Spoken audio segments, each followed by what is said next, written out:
विश्लेषण में चलते हैं। आज हम साहित्य की एक बहुत ही बेहतरीन और छोटी सी रचना कार्ल सैंडबर्ग की कविता फॉग यानी कोहरे पर चर्चा करने वाले हैं। और पता है, इसके जरिए हम ये समझने वाले हैं कि आखिर रूपक यानी मेटाफर असल में काम कैसे करते हैं। ये चर्चा बहुत ही मजेदार होने वाली है, क्योंकि हम देखेंगे कि कैसे सिर्फ कुछ गिने चुने शब्दों का इस्तेमाल करके एकदम गहरी और सजीव तस्वीर उकेरी जा सकती है। तो शुरुआत एक बहुत ही अजीब से विचार के साथ करते हैं। जरा सोचिए, मौसम की कोई घटना जैसे कि कोहरा या धुंध किसी जानवर की तरह कैसे बर्ताव कर सकती है। सुनने में थोड़ा अटपटा लगाना, लेकिन सच कहूं तो यही कविता की असली ताकत है। कवि अक्सर क्या करते हैं कि वो प्रकृति और जानवरों के गुणों को आपस में ऐसे मिला देते हैं कि हमारे दिमाग में एक बिल्कुल नया और जीता जागता चित्र बन जाता है। और यहीं से हमारा आज का सबसे बड़ा सवाल उठता है, जिसका जवाब हम इस कविता की गहराइयों में ढूंढेंगे। अच्छा, अब जरा यहाँ नजर डालते हैं। ये हमारा आज का मुख्य स्रोत है, एक पाठ्यपुस्तक का पन्ना जिसमें कार्ल सैंडबर्ग की वो कविता है और साथ में कुछ विश्लेषणात्मक प्रश्न दिए गए हैं। इस पन्ने की सबसे दिलचस्प बात यह है कि इसमें सिर्फ कला ही नहीं है, बल्कि उस कला को गहराई से समझने वाले एनालिटिकल टूल्स भी मौजूद हैं। तो चलिए, इसी के सहारे हम आगे बढ़ते हैं और देखते हैं कि इसके अंदर क्या क्या छिपा है। आइए अब सीधे उस मास्टरपीस को पढ़ते हैं। सैंडबर्ग ने इन 6 छोटी छोटी पंक्तियों में क्या कमाल किया है, सुनिएगा। The fog comes on little cat feet, it sits looking over harbour and city on silent haunches and then moves on. बस इतना ही। इन शब्दों को एक पल के लिए महसूस कीजिए। कविता कितनी छोटी है, लेकिन जो तस्वीर ये दिमाग में बनाती है वो एकदम साफ है।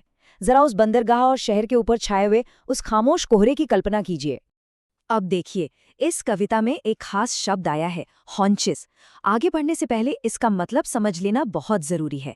पाठ्य पुस्तक के हिसाब से ऑन हॉन्चेस का मतलब होता है अपने घुटने मोड़कर बैठना। ये बहुत अहम है कि हमारे दिमाग में उस मुद्रा की बिल्कुल साफ तस्वीर हो जहां कोई अपने घुटने मोड़कर बिल्कुल शांति से बैठा है, एकदम शांत। ये छोटी सी डिटेल हमें उस दृश्य को समझने में बहुत मदद करेगी जिसकी कवि बात कर रहा है। चलिए अब थोड़ा एक जासूस की तरह सोचते हैं। किताब में दिया गया पहला अध्ययन प्रश्न यही है कि सैंडबर्ग के अनुसार कोहरा आखिर है कैसा। अगर हम कविता के भाव को थोड़ा भी ध्यान से समझें तो एकदम साफ हो जाता है कि इसका जवाब क्या है। कवि ने कोहरे को बिल्कुल एक जानवर की तरह दिखाया है, पर सवाल यह है कि वो जानवर है कौन सा। चलिए आगे बढ़ते हैं और इस राज से पर्दा उठाते हैं। और यहाँ हमें हमारी बात का एकदम सटीक प्रमाण मिलता है। यहाँ एक तरफ कोहरे के काम लिखे हैं, वो आता है, बंदरगाह और शहर के ऊपर बैठकर देखता है और फिर आगे बढ़ जाता है। और दूसरी तरफ बिल्ली की विशेषताएं हैं। बिल्ली के छोटे पैर होते हैं, वो एकदम शांत होकर अपने घुटने मोड़कर बैठती है और फिर चुपचाप वहां से खिसक जाती है। सबसे कमाल की बात यह है कि सैंडबर्ग ने पूरी कविता में कहीं भी सीधे तौर पर नहीं कहा कि कोहरा एक बिल्ली है, लेकिन उन्होंने इन 3 मिलती जुलती हरकतों का इस्तेमाल करके वो पूरा का पूरा सजीव चित्र हमारे सामने खड़ा कर दिया। अब जिस शानदार तकनीक को हमने अभी अभी काम करते देखा, साहित्य की दुनिया में उसे रूपक यानी मेटाफर कहते हैं।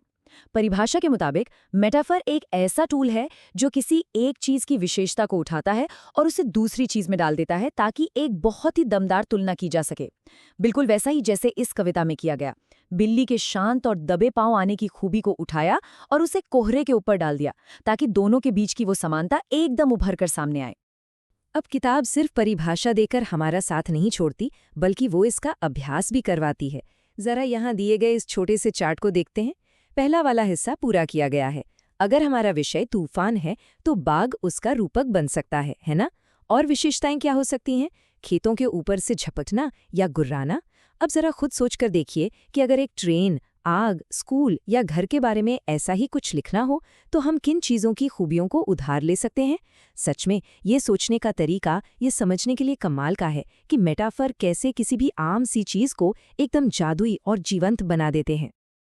अच्छा, अब इन खूबसूरत काव्यात्मक दृश्यों से थोड़ा सा हटकर कविता के असल ढांचे पर आते हैं। अध्ययन सामग्री का अगला सवाल ये है कि क्या इस कविता में कोई तुकबंदी यानी कोई राइम स्कीम है? याद कीजिए, जब हमने वो 6 पंक्तियां पढ़ी थी तो क्या कोई ऐसी लय थी जो बार बार दोहराई जा रही थी? इसका सीधा सा जवाब है बिल्कुल नहीं। और इसका मतलब ये है कि इस कविता की जो बनावट है वो पूरी तरह से आज़ाद है। और इसी आज़ाद बनावट को हम मुक्त छंद या फ्री वर्स कहते हैं। स्रोत में इसकी बहुत ही सरल परिभाषा दी गई है। ऐसी कविता जिसमें कोई स्पष्ट लय या तुकबंदी नहीं होती। लेकिन रुकिए, यहाँ सबसे दिलचस्प बात क्या है पता है? लय की ये कमी कोई गलती या अनजाने में हुई चीज नहीं है। ये बहुत सोच समझ कर किया गया है, ताकि कविता बिल्कुल कोहरे की तरह ही चले। जैसे कोहरा बिल्कुल शांति से बिना किसी तय नियम या आवाज के आता और जाता है ना, वैसे ही ये कविता भी बिना किसी बंधी हुई लय के बिल्कुल प्राकृतिक रूप से बहती है। क्या कमाल का विचार है।